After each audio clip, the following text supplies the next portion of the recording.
देवों के देव महादेव जी के गले में सर्प क्यों है? भगवान जी ने सर्पों को क्यों गले में धारण किया है? और मेरे महादेव जी ने बिच्छुओं को अपने कानों में कुंडल की तरह क्यों धारण किया है? आखिर क्या कारण है? इस सत्य घटना को आप विस्तार पूर्वक सुनिए। जब समुद्र मंथन हुआ था तो सर्वप्रथम समुद्र मंथन से हलाहल विष निकला था। उस हलाहल विष से संपूर्ण जगत में त्राही त्राही मच गई थी। हर जगह हाहाकार मच गया था। सभी जीवों की मृत्यु होने लगी थी और जीव इधर उधर बच के भागने की कोशिश कर रहे थे। जब ये दृश्य महादेव जी ने कैलाश पर्वत से देखा तो उन्हें बहुत दया आ गई। भगवान महादेव जी तुरंत समुद्र मंथन के स्थान पर प्रकट हुए और उन्होंने उस हलाहल विष, उस महाविष का पान कर लिया। जब उन्होंने महाविष का पान किया, जब उन्होंने हलाहल विष का पान किया तो उस विष के प्रभाव से उनका कंठ नीला हो गया, जिससे महादेव जी को नीलकंठ उपाधि दी गई। महादेव जी नीलकंठ हो गए। महादेव जी नीलकंठ नाम से प्रसिद्ध हुए। जब ये घटना संपूर्ण विश्व के जीवों को पता लगी तो सांप और बिच्छू को भगवान जी से बहुत प्यार उत्पन्न हुआ। उन्होंने भगवान जी से उनका विष मांगना चाहा और सांप और बिच्छू इकट्ठे होकर भगवान जी के कैलाश पर्वत पहुँचे।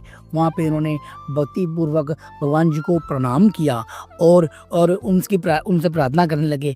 जब शिव जी भगवान जी उनकी प्रार्थना से प्रसन्न हुए तो उन्होंने सांप और बिच्छू को दर्शन दिए और उन्हें वरदान मांगने को कहा। सांप और बिच्छू ने भगवान जी से कहा कि हे महादेव जी, आप हमें पहले वचन दीजिए कि हम जो मांगेंगे आप वो हमें दे दीजिएगा। महादेव जी ने सांप और बिच्छू को वचन दिया कि तुम जो मांगोगे तुम्हें मिल जाएगा।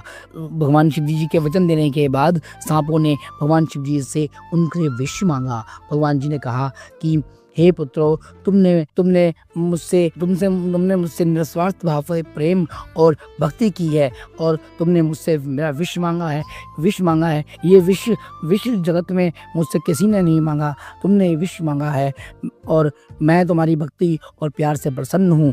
और भगवान शिव जी ने विष का कुछ प्रभाव सर्पों को और बिच्छुओं को दे दिया।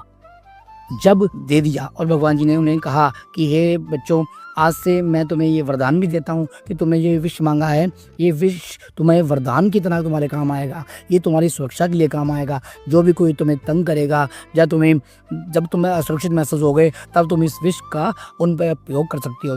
ये विष तुम्हारे हथियार के रूप में काम आएगा। और भगवान शिव जी ने सर्पों को और बिच्छुओं को विष का वरदान दे दिया।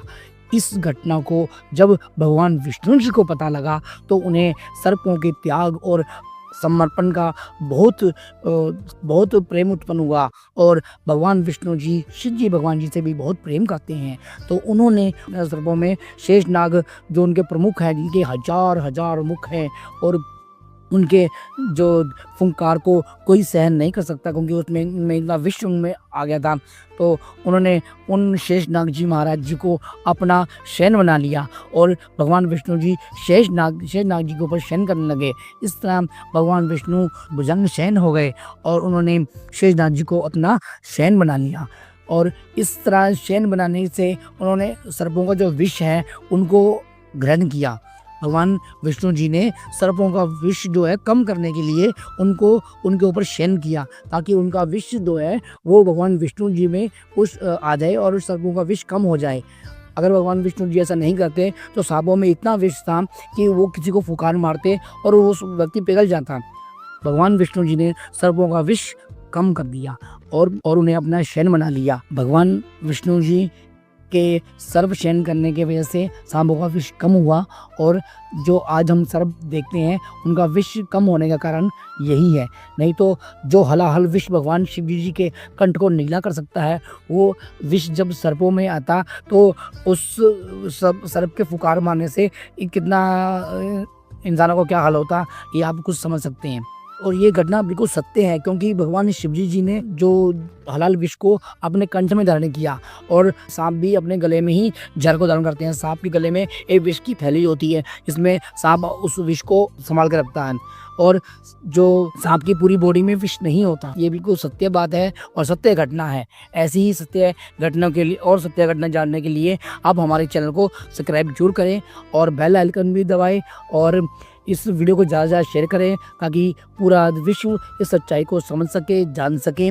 और आगे से आप कभी भी कहीं भी सर्प देखें तो उन्हें प्रणाम करें, उन्हें तंग ना करें। कोई भी व्यक्ति सांप को, बिच्छू को बिना वजह से ना मारे, और मारे ही ना, उन्हें कहीं देखे तो भगा दें, क्योंकि सर्प जो है वो बिना कारण किसी को डसता नहीं है। और इस हमारे चैनल को जरूर लाइक करें और इसे ज़्यादा से ज़्यादा शेयर करें और पूरा वीडियो देखें।